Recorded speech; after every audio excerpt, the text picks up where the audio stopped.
ಅಮೆರಿಕಕ್ಕೆ ಭಾರತಕ್ಕಿಂತ ಮಿಗಿಲಾದ ಮಿತ್ರ ರಾಷ್ಟ್ರ ಇನ್ನೊಂದಿಲ್ಲ. ಭಾರತವು ಅಮೆರಿಕಕ್ಕೆ ಅತ್ಯಂತ ಅಗತ್ಯ ಪಾಲುದಾರ ದೇಶವಾಗಿದೆ ಅಂತ ಭಾರತದಲ್ಲಿನ ಅಮೆರಿಕದ ನಿಯೋಜಿತ ರಾಯಭಾರಿ ಸರ್ಗಿಯೋ ಗೋರ್ ಹೇಳಿದ್ದಾರೆ.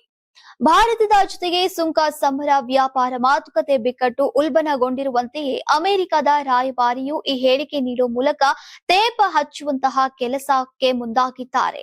ಇನ್ನು ಭಾರತದಲ್ಲಿನ ಅಮೆರಿಕ ರಾಯಭಾರಿಯಾಗಿ ಆಯ್ಕೆಯಾದ ಬಳಿಕ ಇದೇ ಮೊದಲ ಬಾರಿಗೆ ದೆಹಲಿಯ ಅಮೆರಿಕ ರಾಯಭಾರಿ ಕಚೇರಿಯಲ್ಲಿ ಮಾತನಾಡಿದಂತಹ ಸರ್ಗಿಯೋ, ಉಭಯ ದೇಶಗಳ ನಡುವಿನ ವ್ಯಾಪಾರ ಒಪ್ಪಂದದ ಮಾತುಕತೆ ಪ್ರಗತಿಯಲ್ಲಿದೆ.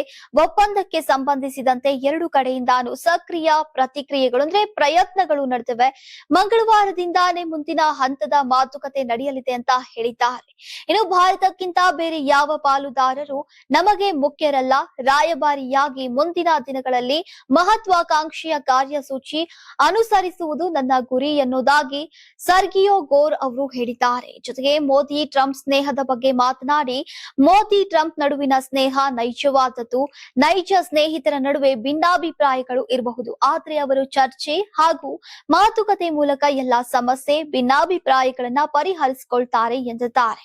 ಇನ್ನು ಅಮೆರಿಕದ ಅಧ್ಯಕ್ಷ ಡೊನಾಲ್ಡ್ ಟ್ರಂಪ್ ಅವರು ಈಗ ಮುಂದಿನ ವರ್ಷ ಅಥವಾ ನಂತರದ ವರ್ಷಗಳಲ್ಲಿ ಭಾರತಕ್ಕೆ ಭೇಟಿ ನೀಡಲಿದ್ದಾರೆ ಅಂತ ರಾಯಭಾರಿ ಸರ್ಗಿಯೋ ಗೋರ್ ಅವರು ತಿಳಿಸಿದ್ದಾರೆ. ಅಮೆರಿಕ ಭಾರತವು ಕೇವಲ ಹಿತಾಸಕ್ತಿಗಳಿಗಾಗಿ ಒಂದಾಗಿಲ್ಲ. ನಮ್ಮ ದೇಶಗಳ ನಂಟು ಉನ್ನತ ಮಟ್ಟದ ಸಂಬಂಧದ ಮೂಲಕ ಬಂಧಿಸಲ್ಪಟ್ಟಿದೆ ಅಂತ ಹೇಳಿದ್ದಾರೆ.